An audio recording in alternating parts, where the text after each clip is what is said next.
Dear audience, in this presentation I will address three phenomena of the competitive German language newspaper business in the late 18th century: verbatim reprint, slander, and false subscription announcements. I will look at two prominent representatives of the periodical press in the Habsburg monarchy. On the one hand, I will consider Moritz Flavius Trenck von Tonder's Politische Gespräche der Toten, which can be translated into Political Dialogues of the Dead. Although printed in Neuwied and Frankfurt am Main from 1786 to 1810, this periodical was ubiquitous in the Habsburg monarchy due to extracts in newspapers and verbatim reprints produced in various cities. The editor's unique selling proposition were his reasonings full of rude accusations against anything revolutionary. His popular style resembled the wording of German folk books and attracted a wide audience. The ideological standpoint also made the former Habsburg military officer Trenck von Tonder a welcome ally of Habsburg reactionary politics. On the other hand, I will use Michael Hermann Ambros' Grazer Bauernzeitung, in Peter Berg's translation Graz Peasant News. The newspaper was one of the most widespread periodicals in the Habsburg monarchy and survived 10 years from 1786 to 1796. This is remarkable because the editor was not furnished with a special privilege and could not rely on personal wealth either. Therefore, he had to resort to advertising and to subscription sales as vital pillars for his business. Less conservative and more interested in accurate news reports than Trenck von Tonder, Ambros is renowned for his circle of correspondence. Before I discuss specific examples, I have to set the scene with general deliberations on the mentioned crimes. Of course, copyright, or respectively the lack of copyright, was a disputed issue in the covered period and area. Against this background, legions of complaints criticized immoral practices of reprint in the era, and there is also a considerable number of historiographical studies.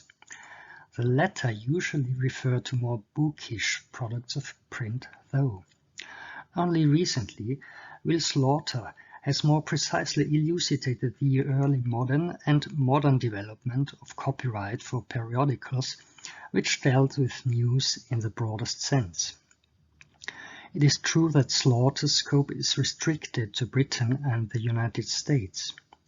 Similar practices and problems, however, also occurred in the heated market in Central Europe, which was fueled by the French Revolution and the War of the First Coalition. Slander could constitute a crime in legal terms and entail action of censorship and law courts. It is noticeable, though, that struggles of this kind between editors were carried out in the texts and paratexts of the periodical press itself, and not at court, which would have been certainly more expensive and less effective than publicity. Only when it came to a paratextually recorded example of white-collar crime, in the case of Bauernzeitung, authorities got involved.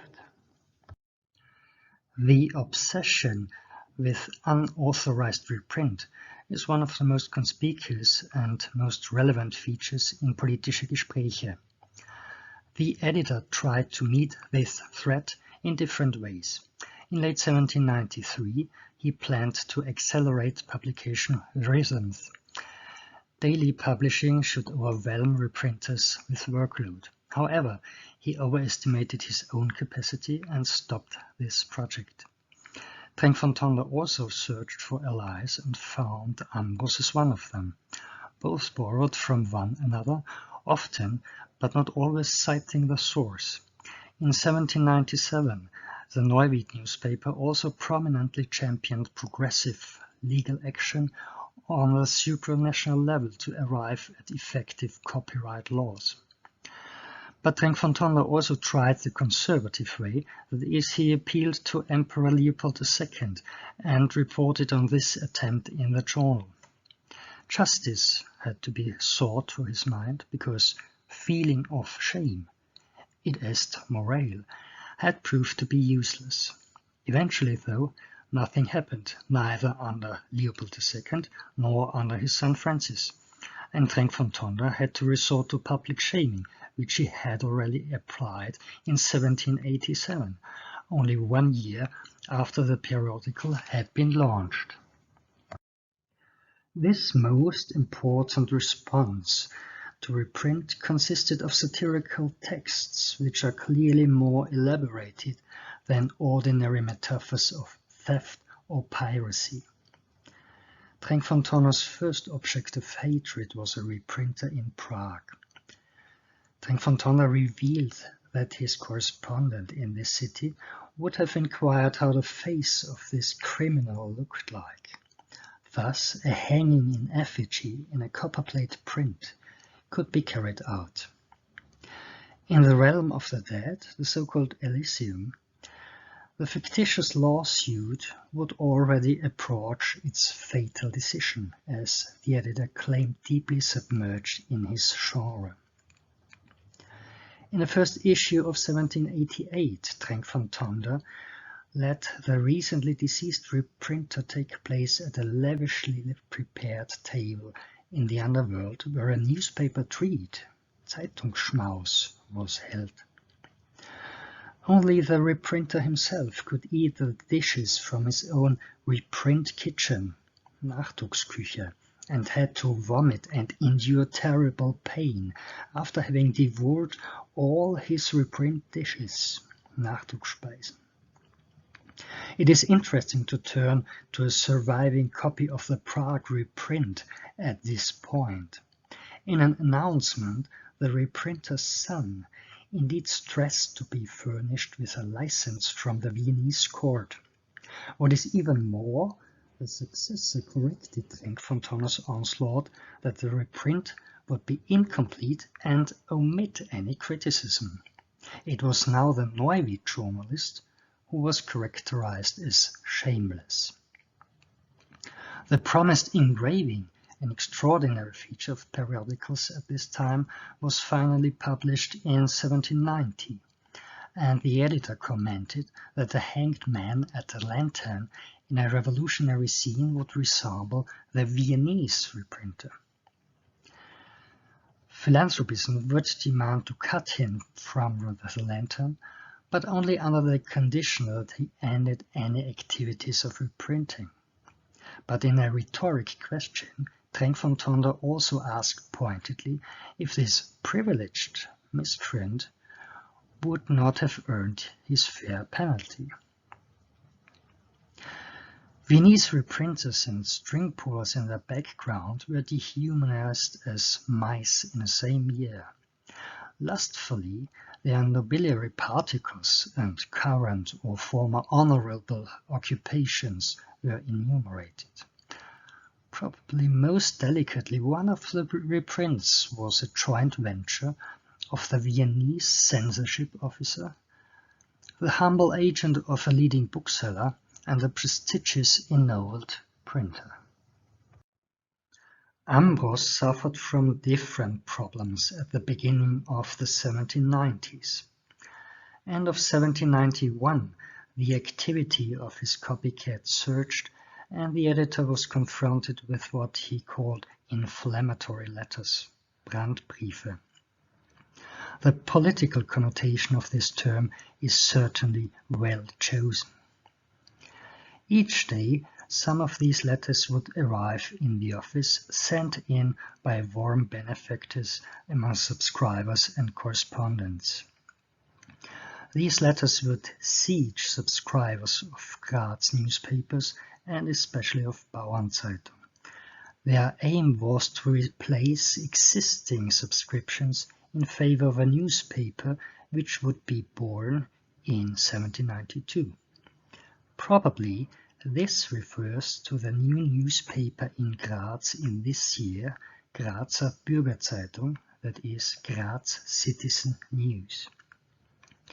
There is indeed a subscription announcement of this newspaper, which denounced sensational newspaper articles and promises of occasional gifts, practices commonly ascribed to Ambros. It is also likely that the printer who was responsible for Bürgerzeitung and who had printed Bauernzeitung earlier, before Ambros established his own print shop, still disposed of addresses from subscribers. Later on, Ambros stressed the scope of the fraud which echoed throughout the whole Habsburg Empire due to the tightly knit subscription network. The advertisement was also termed a Judas letter. The letter author was described as a very cartouche, as a dirty slanderer. His intention would be prankful. In another reply, however, Ambros tackled the case sardonically. He cordially thanked the letter writer for his honorable efforts, which would have positive effects on Bauernzeitung. The reasoning audience would have gotten to know the incomparable mind of the immoral competitor who would only boast and breathe fire and brimstone. Ambros was also glad to have received tons of utmost favorable letters. He eventually guessed that the competitor would be his best advertiser because subscriptions came in spade, schwallweise. And so Ambros counted with 500 new clients. He closed with the exclamation, "Cheers to the letter writer of the inflammatory letters and his companions." Problems became regular since this first incident in late 1791 and accumulated towards ends of subscription periods. End of 1792, in the course of fighting off trap letters, Fangbriefe, Ambros also referred to letters denouncing one of his most prestigious gifts and accusing him of a slanderous text that was actually published in a competing periodical. In this wave, the editor extensively relied on the support offered by loyal correspondents and subscribers who informed him about the competitor's steps. Occupations and some names of supporters came into public view, which was quite unusual at this time. Some letters were even cited. For instance, a highly committed correspondent, the parish priest of Nordivosjeny in Hungary, reported that 6 subscriptions of Bauernzeitung were suspended due to the competing subscription announcement. Emphasizing duties of his vocation, the cleric shared the loyal reader's views and became some sort of crown witness for the editor. His revelations also unmasked individualized invitations to subscribe to the new periodical. These teases clearly denounced gifts promised by Ambros as baits, bribes, and sloppy stuff. Überholtes Zeug.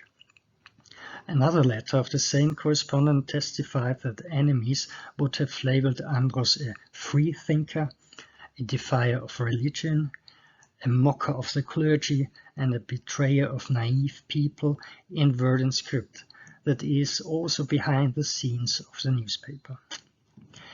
In an attempt to prevent fraud, Ambros eventually introduced a seal displaying a white dove with a pen in its beak flying above a book.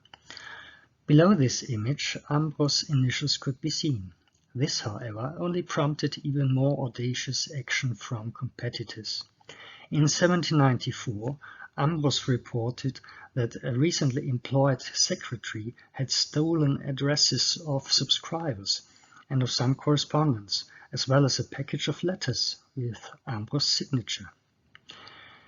As first examples showed, there would be attempts to convince correspondents that Ambros would abuse their information, and they would be urged to send their reports to a different address.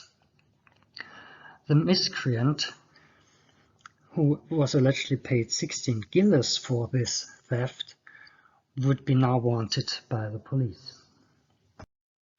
I close with a remarkable feature of politische Gespräche that actually exploited the widespread human vice of slander. Predominantly in the years 1788 to 1790, Trenck von Tonne offered the opportunity to place anonymous or anonymized warnings in his advertising section. Bankrupts, unfaithful lovers, cheating gamblers, legacy hunters, incompetent or unfriendly service providers could be accused in public. In some cases, advertisers stressed that they resorted to the periodical because letters to the mentioned persons were not answered. Some of these announcements may have been fictitious and written by the editor, following the style of moral weeklies. But especially examples which contradicted Trenck von Tonne's journalistic tendencies seem to be authentic. There were also replies from persons who deemed to recognize slanderous attacks against them. Roughly a month after a warning, which featured the public insult of a love couple at a ball, the alleged insulter responded.